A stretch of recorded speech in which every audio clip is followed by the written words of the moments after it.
So, the Lions. Just kidding. Super Bowl. Alright, listen up, people. All eyes on me. I feel like I have a project that you all be excited about. Fiji. Any thoughts? I hate it. The bugs, the foreigners, not a fan. Come on, it's the first third world country we're helping. I hear the water's great. Yeah, sure, I'll go there.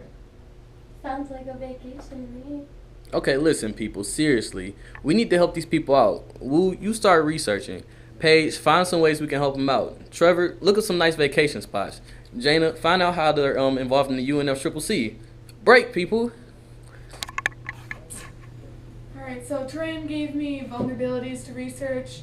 I just went to the high school campus and paid a kid $10 to do it for me. But, as it looks, they're not doing too well. The first vulnerability is sea level rising. Sea levels are rising due to the thermal expansion of the oceans. Locals whose homes are located on the coast are being affected. People employed by work surrounding the coastal regions are being affected. Rising sea levels affect the lives of those who are at the source of the problem, which is on the coast. Homes are being destroyed, jobs are in jeopardy, which all can affect the welfare of the country.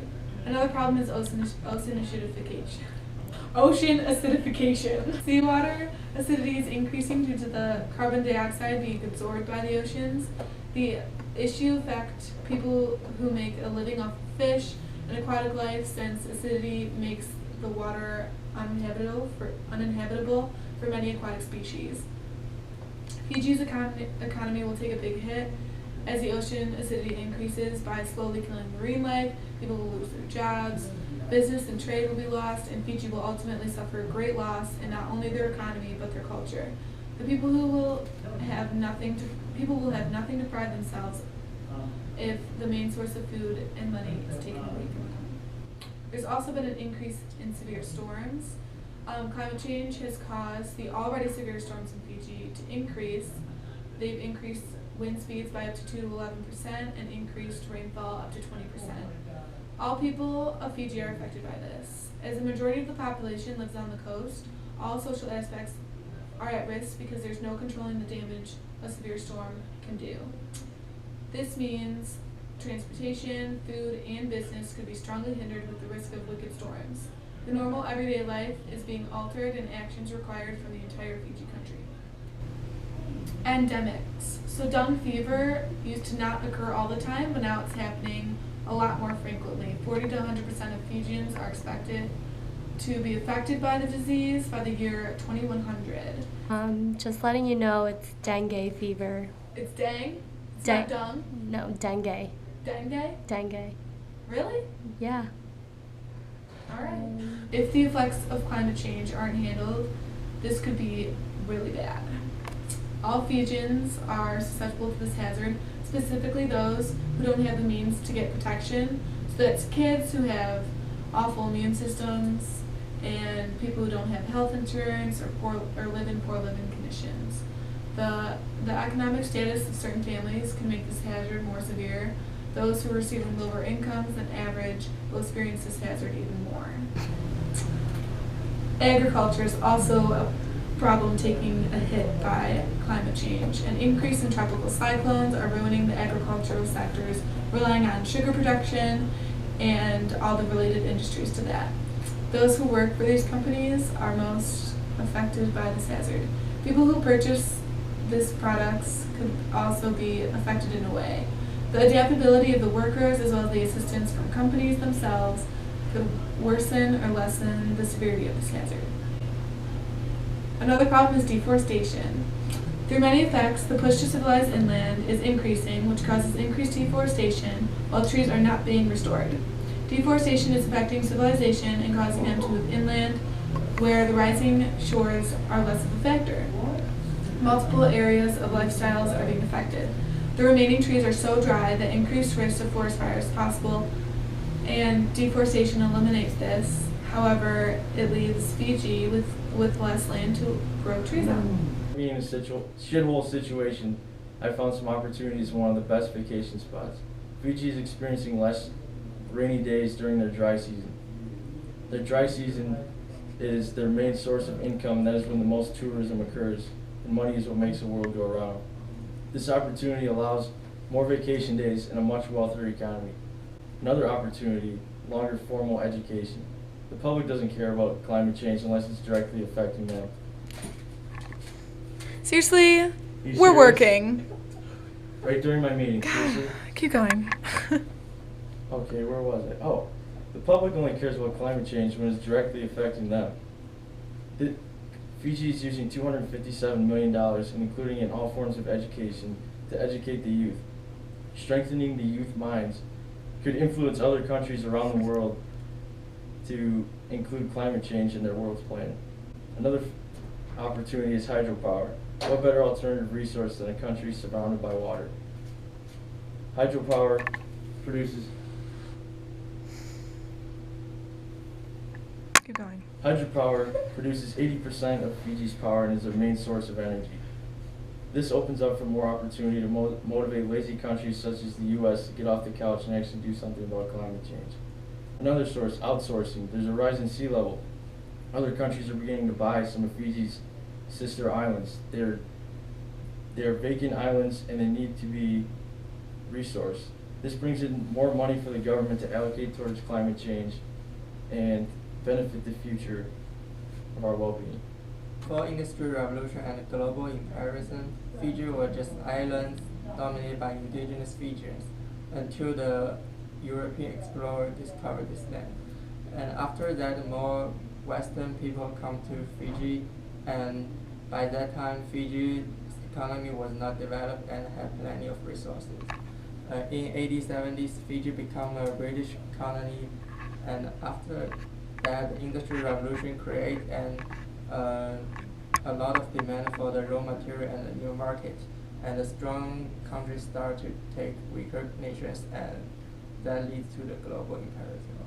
After the Industrial Revolution, a lot of Indian laborers arrived in Fiji and to work on the European-owned plantation, and this lead to the deforestation in Fiji. And after the 1970s, Fiji became independent, and after that, their economy was increased with a stable rate. Fiji was not industrialized. Their major income are from the service industry and the history of the fossil fuel. Fiji was very limited history of the fossil fuel, and they are not industrialized, and they don't have a lot of the emissions.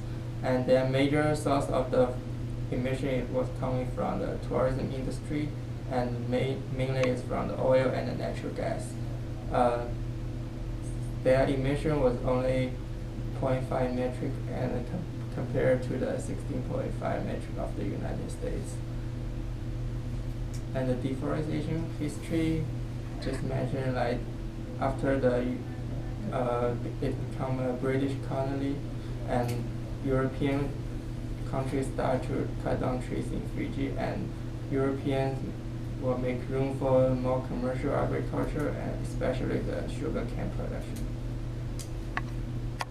Alright guys, so I'm really excited that I got the whole team on board for this Fiji project. Even though I think Jaina is only doing it for the raise, but she doesn't know that I'm already offering the raise to Paige, but it's all good. Teamwork. Okay. Alright, so I did a lot of research on the vulnerable groups of Fiji, and I found some really interesting facts. So like some of you may know, Fiji is a developing country, which means that it's like struggling kind of like the economical and the societal, standards. So for that reason, over half of the people that live below the poverty line. However, Fiji as a whole, they adopt this whole what's mine is yours mentality, which means like the little that they do have, they like to share with their neighbors and build that community atmosphere. And also, before colonization, most Fiji people worship their ancestors, but now since colonization has started in Fiji, it's very diverse and they have many religions there. Alright, another group that I researched was women in Fiji. So women in Fiji, they contribute a lot to the family economy. They forage, they gather wood, they collect rice as well as sugar. However, they don't really hold a big influence in their villages. Compared to their husbands, they're very, what's the word for it? They're less dominant than their husbands. They don't really have any power in making decisions at all. They have very little to no education, and if they do have a job, they have one of the lowest ranking jobs, or they make the lowest wages. Another group I researched were the poor people of Fiji. Due to rising sea levels, they cause civilizations to move inland with insufficient funds. Many of those people are being exposed to the dengue fever, as well as they don't have the means for health care or anything like that. Another thing is mosquito outbreaks. They have increased the reefer on these poor people in developing areas. And also the increase of storm severity have diminished their homes as well as the quality of their living space. All right, another group that I researched was the indigenous people of Fiji. They're classified as the main, like the Fijian people are classified as the main indigenous group of the island of Fiji. And most of the indigenous people are mixed with Melanesian as well as Polynesian descent. And there's mainly two groups, the Lay and the Kayo, and they have many distinct characteristics. Some are taller, some are shorter, some are fairer skinned, some are darker skinned, some have pointier noses, some have rounder noses. They have it all there. And then a quote from a native Fijian, she said that the climate has already changed, and now they're forced to adapt and change along with the climate. And then another group that I researched were animals of Fiji. So the main group I focused on was the tropical inland animals. There's a lack of space for them to move around in the ocean. The sea life there, they're very sensitive to the temperature, and they can only survive when the temperature is around 68 degrees up to maybe even 90 degrees. And the ecosystems are also, they're not really resilient. They can't really be put through too much. So this changing climate is really a struggle for them. And I really don't know how they're gonna make it through. So I'm really glad that they have us to help show them the way. I'm really glad that we're helping them with this. Okay, so the final group that I researched were the children of Fiji. They're especially susceptible to air and waterborne illnesses, temperature issues, humidity, and the list can go on and on and on.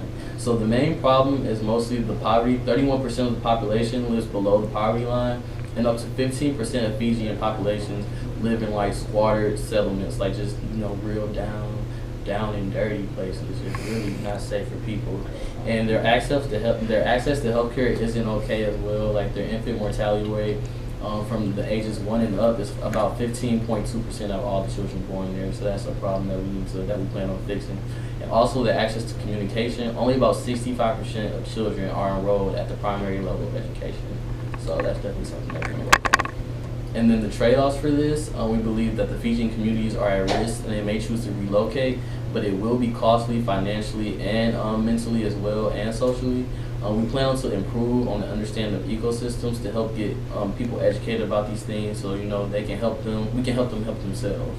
And yeah, we also just plan on creating policies just to help, so there won't be no pushback. We have laws set in place, and law's the law. So what else can I say?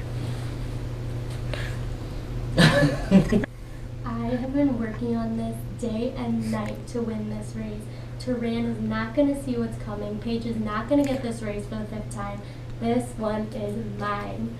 Okay, so I was in charge of the political stance and how Fiji is contributing with the UNFCCC.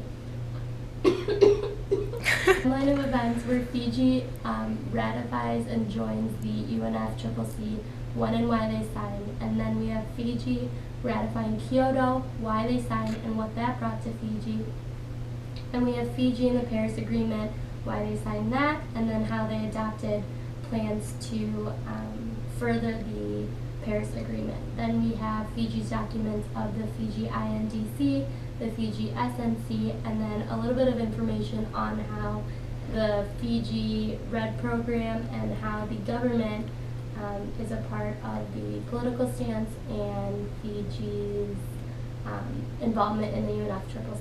So Fiji signed to the UNFCCC on June 9th, 1992, and entered the force on March 21st, 1994.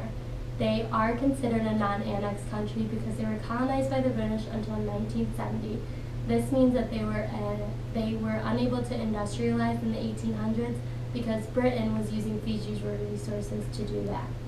For Fiji and the UNFCCC, there is a treaty to help them ensure that there is no harm that will come to their sacred grounds and that is caused by the country other than their own, and the UNFCCC makes it hard for Fiji to industrialize. Fiji and the Kyoto Protocol, they signed the Kyoto Protocol on March 16, 1998, and this protocol received 84 signatures, and of those signatures, included Fiji on September 17, 1998. They adopted the Clean Development Mechanism, or CDM, and established with the Kyoto Protocol to reduce emissions. They included plans of hydropower, methane capture, flaring at a landfill, and Fiji's tourism energy efficiency investment project. So now with Fiji and the Paris Agreement, they signed this agreement on April 22nd of 2016. They were actually the first country to sign this agreement, and their central aim is to strengthen the global response to the threat of climate change by keeping a global temperature rise this century well below 2 degrees Celsius above pre-industrial levels, and to pursue efforts to limit temperature increase even further to 1.5 degrees Celsius. That is from the UNFCCC. And Fiji targets generating 100% of their electricity from renewable energy starting in 2020 and fulfilling it by 2030. Fiji's INDC, or Intended Nationally Determined Contribution, was a plan to focus on the energy sector of emission reduction. This includes hydropower, biomass, and geothermal means of energy. They focus on renewable energy, carbon emissions, and a national energy balance. These changes will be implemented worldwide, and the progress will begin in 2020 and hopefully end by the year 2030. Fiji's second national communication was a reporting document to the UNFCCC, produced and submitted in 2005. This gives the country to voice their concerns about climate change and the global community. This included information of the greenhouse gas inventory, and the Ministry of Foreign Affairs and International Cooperation implemented this SNC project. Fiji started works of the RED program, in which it developed the national RED program. Three drivers of this were for the means of deforestation in terms of agricultural clearance, infrastructure development, and settlement establishment. This benefits Fiji because RED is a part of Fiji's contribution toward the global effort to reduce greenhouse gas emissions and tackle climate change. The RED program will convert degraded and unused land to valuable and productive forested areas, and the RED program will ensure that financial benefits from the RED will contribute to improving the livelihoods of households, including women, children, and disadvantaged groups. Fiji's government shift. So this is how Fiji was involved in. Fiji involved their political stance in their country. Fiji set an example for the UNFCCC on November 11, 2011, when Fiji moved the climate change unit from the Ministry of the Local Government to the Division of Political Treaties. The climate change unit delivers the climate change projects in Fiji, and UNFCCC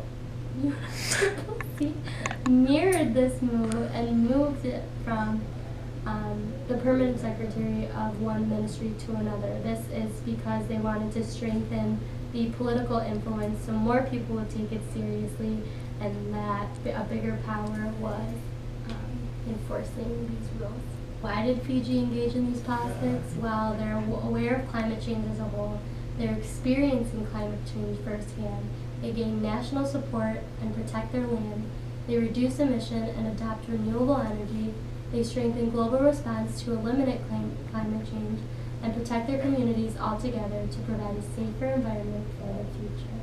Ready to raise now?